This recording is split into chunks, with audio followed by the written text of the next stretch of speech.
Welcome, I'm Nina Gryphon, and this is the Astrology and Magic channel. Today we'll talk about the astrology of week 4 and week 5 of June 2025. First off, I wanted to say thank you to all of my patrons. If you would like to become a patron, you can go to patreon.com/Nina Gryphon, and at the highest tier, you will get access to my monthly Magical Elections ebook, which teaches you how and when to make astrological talismans. You will also get early access to these video forecasts. June 22nd, Mars at 2 Virgo will sextile Jupiter in Cancer. This is a less noticeable aspect due to the sextile's mild nature, but it's worth mentioning as it may trigger a manifestation of Jupiter in Cancer, which is superior to Mars. This is an opportunity to get Jupiter to provide his blessings or just a generally favorable response. Again, Jupiter is combust now, so the effects may be hard to see at this time or even be delayed, but Mars may provide the necessary motivation and power for Jupiter to act. June 22nd and 23rd, the Sun at 1 Cancer will square Saturn and Neptune in Aries.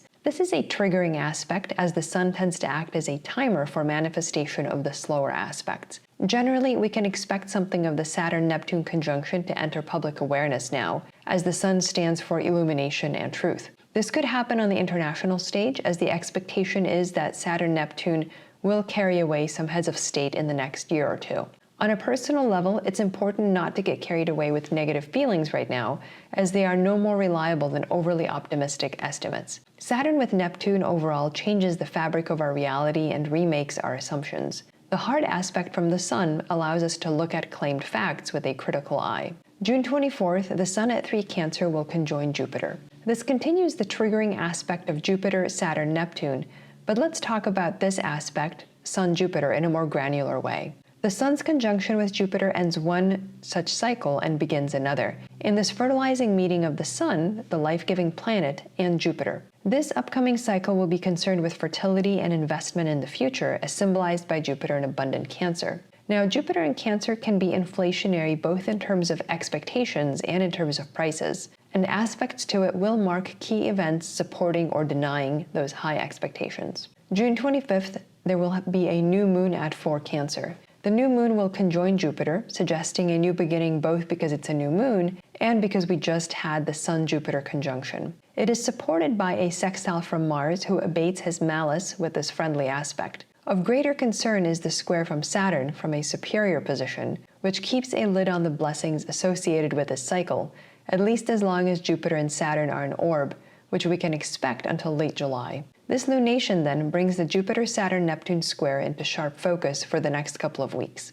The ruler of the lunation is the moon in her own domicile, and she is completely obscured thanks to her exact conjunction to the Sun. We could see this period as a difficult birth of something extremely promising that will not yet manifest its positive qualities for some time, at least until Jupiter exits combustion and separates fully from Saturn. June 26th, the Sun at 5 Cancer will sextile Mars in Virgo. This is a bright combination of planets that can be energizing and encouraging. It's not the strongest of combinations, but it brings opportunities for connection if we want to take them.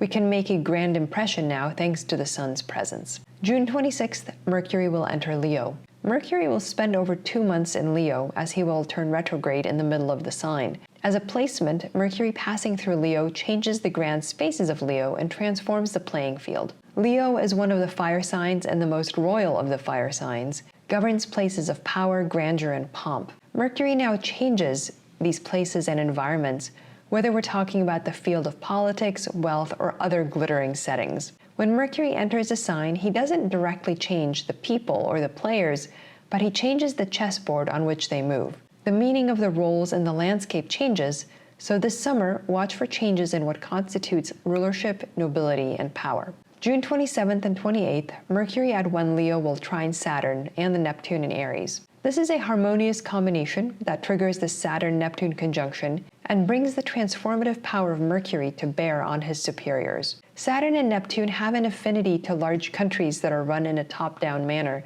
so all these smaller aspects triggering Saturn-Neptune will likely impact these giants most of all. On a personal level, we can see that change and transformation are needed, and with Saturn's presence in the mix, we know that will be mandatory. There's nothing optional about Saturn. Mercury now gives us a helping hand, whether or not it is welcome, and if we step toward Mercury, we can make some positive changes at this time. June 29th, Mercury at 3 Leo will oppose Pluto in Aquarius. Mercury's opposition to Pluto tends to bring confrontations and resistance to change, particularly in the realm of the common good. In our personal lives, we may witness confrontations with power structures that do not want to be transformed. Eventually, they will have to succumb to change, but we do not want to be in the middle of it.